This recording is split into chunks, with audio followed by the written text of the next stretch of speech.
మహాగణపతిం మనస స్మరామి మహాగణపతిం మనస స్మరామి.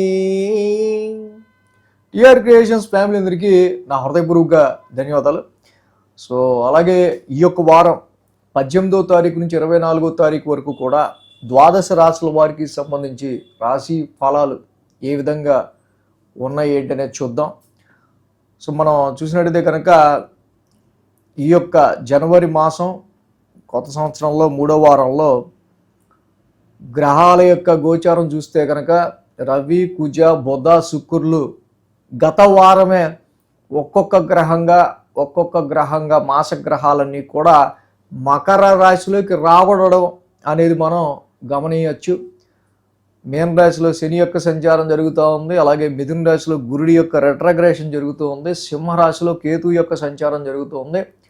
కుంభరాశిలో రాహు యొక్క సంచారం కూడా జరుగుతూ ఉంది.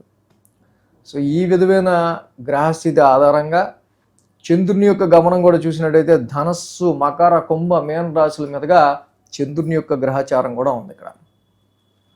అలాగే ఈ యొక్క మాసంలో ఈ యొక్క వారానికి సంబంధించి ద్వాదశ రాశుల వారికి సంబంధించి ఈ గ్రహ గోచారం ఆధారంగా ఫలితాలు ఏ విధంగా ఉండబోతున్నాయి ఈ వారానికి మనం చూద్దాం. సో ధనురాశి వారికి చూద్దాం. ధనురాశి వారికి చూస్తే కనుక వీళ్ళకి ద్వితీయంలో శుక్రుడు, ద్వితీయంలో బుధుడు, తృతీయంలో రాహు, సప్తమంలో గురుడు, మొత్తంగా 3 గ్రహాల యొక్క అనుకూలత ధనురాశి వారికి ఇక్కడ యోగిస్తూ ఉంది. ఈ రాశికి 1, 2, 3, 4 అంటే రాశి నుంచే చంద్రుని యొక్క సంచారం ఉంది. వారం ఆదివారం బుధ, గురు 3 రోజులు కూడా ఈ రాశి వారికి అనుకూలంగా ఉంది. వారం ప్రారంభమే చంద్రుని యొక్క రాశి సంచారం. సో చంద్రుడు రాశిలో ఉంటాం. ఈ రాశి వాళ్ళకి సంబంధించి డెఫినెట్గా వారం ప్రారంభం ముందు కొంత టెన్స్డ్ మైండ్, కొంచెం విపరీతమైన ఆలోచనలు అలా ఉన్న మైండ్ కొంత స్టెబిలైజ్ అవ్వటం మనం గమనించవచ్చు. సప్తమంలో గురువు గారు కూడా రెట్రగ్రేషన్లో ఉండటం వల్ల బిజినెస్కి సంబంధించిన విషయాల్లో చాలా ఆలోచనలు ఉంటూ ఉంటాయి. వ్యాపారానికి సంబంధించి అభివృద్ధి చెందే క్రమంలో తీసుకునే నిర్ణయాల విషయంలో కొంచెం మళ్ళీ పునరాలోచనలు చేసుకోవడం, మ్యారేజ్ మ్యాచెస్ విషయంలో కూడా సో ఓకే చెప్దామా వద్దా, ఈ సమయంలో ఏం చేద్దాం అనే ఒక రకమైన సందిగ్ధత ఉండటం అనేది గమనించవచ్చు. ఈ సప్తమ స్థానంలో గురువు గారి యొక్క సంచారం చంద్రుడి యొక్క రాశి సంచారంలో ఉండటం వల్ల చాలా వరకు ఈ రాశి వాళ్ళకి మొన్నటి వరకు కొంత అందరూ వీళ్ళని సెల్ఫ్ లవ్, చాలామంది వీళ్ళని గౌరవించారు, ప్రేమించారు. బట్ ఈ టైంలో వాళ్ళే మళ్ళీ దూరం జరుగుతున్నారు ఏంటి అనే విధంగా కొన్ని పరిస్థితులు అనేవి ఇక్కడ కొంతవరకు కనిపిస్తూ ఉంటాయి. వారం ప్రారంభం సోమ, మంగళవారాల్లో చూస్తే కనుక ఆల్రెడీ మాసగ్రహాలు రవి, కుజ, బుధ, శుక్రులు మాసగ్రహాలన్నీ ద్వితీయ స్థాన సంచారంలో ఉన్నాయి. గత వారం నుంచే ఒక్కొక్క గ్రహం ఇక్కడ మకర రాశిలోకి వచ్చి ఉన్నాయి. ఇప్పుడు పంచగ్రహ కూటమి చంద్రుడు కూడా సోమ, మంగళవారాల్లో ద్వితీయ స్థానంలోకి అడుగు పెడుతున్నారు. సో ఫైనాన్స్కి సంబంధించిన విషయాల్లో శుక్రుడు, బుధుడు చాలా పాజిటివ్ రిజల్ట్స్ ఇస్తూ ఉంటారు. శుక్రుడు అక్యుములేషన్ ఆఫ్ వెల్త్కి, లిక్విడ్ ఫ్లో ఆఫ్ మనీకి పాజిటివ్ రిజల్ట్స్ ఇస్తూ ఉంటాడు. బుధుడు కూడా వ్యాపార పరంగా తీసుకునే నిర్ణయాల విషయంలో, మనీ నెగోషియేషన్కి సంబంధించిన విషయాల్లో శుక్ర, బుధులిద్దరూ ఫైనాన్షియల్ పరంగా చాలా అనుకూలమైన ఫలితాన్ని ఇస్తున్నారు. బట్ అలాగే ఫస్ట్ 10 degrees కూడా రవి చాలా పవర్ఫుల్గా ఉంటాడు కాబట్టి మకర రాశి పైగా శత్రుక్షేత్రంలో ఉంటున్నారు ఈ రాశికి. ఈ రవి, కుజులు 2 harsh and heat and fiery planets, aggressive planets అవటం వల్ల కొంత మాట అదుపులో పెట్టుకోవడం, మాట ర్యాష్గా రాకుండా చూసుకోవడం, కొన్నిసార్లు మీకు మీరే మాట్లాడడం కంటే మూసుకొని ఉంటున్నాయో అన్నట్టుగా కొంత కామ్ అయిపోయే పరిస్థితులు కూడా మనకు కనిపిస్తూ ఉన్నాయి. అలాగే ఈ sun and Mars 2 fiery planets అవటం వల్ల కొంచెం మనీ డ్రైనెస్ అనేది కొంచెం కుటుంబ పరిస్థితుల రీత్యా కావచ్చు, మారుతున్న పరిస్థితుల రీత్యా, ఆ సమయానికి వచ్చే ఖర్చుల రీత్యా ఫైనాన్షియల్ డ్రైనెస్ అనేది కొంచెం ఆరోగ్య పరిస్థితుల రీత్యాన కొన్ని వివిధ పరిస్థితుల రీత్యా ఫైనాన్షియల్ డ్రైనెస్, మీ వెల్త్ అనేది కొంచెం వచ్చే డబ్బులు వచ్చినట్టు కొంచెం అలా లిక్విడ్ ఫ్లోగా ఖర్చు అవుతుంటాం మనం ఈ యొక్క వారం ఎక్కువగా చూసే ఆస్కారాలు ధనురాశి వాళ్ళు మనకు కనిపిస్తూ ఉంది. బట్ శుక్రుడు, బుధుడు మళ్ళీ దాన్ని బ్యాలెన్స్ చేస్తా, స్టెబిలైజ్ చేస్తూ ఉంటారు. ఇక్కడ ఇంత ఖర్చు అయితే మళ్ళీ దాన్ని ఎంత సంపాదించాలి అని ఒక మైండ్ సెట్ని క్రియేట్ చేస్తారు. సో ఇది వీళ్ళకి తప్పకుండా చాలా వరకు పాజిటివ్నెస్ని శుక్రుడు, బుధుడు ఇస్తూ ఉన్నారు. బుధ, గురువారాలు చూస్తే తృతీయ స్థానంలో రాహు సంచారం, ఆల్రెడీ చంద్రుడు కూడా తృతీయ స్థానంలో ఉన్నారు. సో రాహు తృతీయంలో యోగిస్తారు, చంద్రుడు తృతీయంలో యోగిస్తారు. పరాక్రమ స్థానంలో చంద్రరాహుల యొక్క యుతి.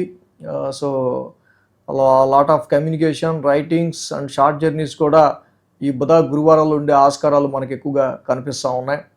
ఇక్కడ వారాంతానికి మనం చూసినట్టయితే కనుక ద్వితీయంలో రవి కుజుల యొక్క సంచారం, మళ్ళీ అర్ధాష్టమంలో శని ఉన్నారు. కుటుంబం అండ్ ఇక్కడ చతుర్థ స్థానం డొమెస్టికల్ ఎన్విరాన్మెంట్, కుటుంబం ఇంటి చుట్టుపక్కల పరిస్థితులు కావచ్చు, కుటుంబ పరిస్థితులు కావచ్చు, రెండిట్లో కూడా కొంచెం ఈ పాపగ్రహాలు ఉండటం వల్ల కొంచెం అక్కడ ఫ్యామిలీలో చిన్నపాటి మానసిక ప్రశాంతత లోపించినట్టుగా అనిపిస్తూ ఉంటుంది.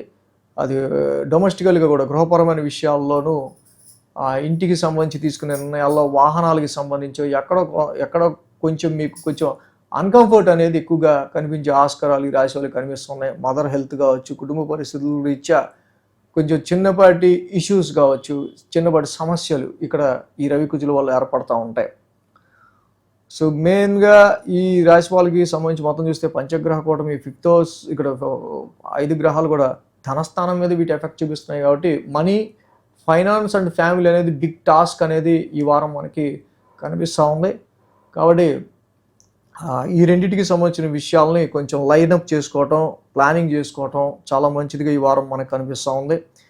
అలాగే ఇక్కడ ఇన్ని గ్రహాలు ద్వితీయంలోనూ అర్ధాష్టమంలోనూ శని లాంటి గ్రహాలు ఉండటం వల్ల కొంతవరకు ఏంటంటే కుటుంబ పరిస్థితుల రీత్యా ఎదురయ్యే కొన్ని సమస్యలు, ప్రాబ్లమ్స్ వల్ల, అర్ధాష్టమంలో ఈ శని వల్ల కొంచెం lack of concentration on your profession, ఉద్యోగ పరిస్థితులకి సంబంధించిన విషయాల మీద యొక్క కాన్సన్ట్రేషన్ కొంచెం తప్పే ఆస్కారాలు మనకి ఎక్కువ కనిపిస్తున్నాయి.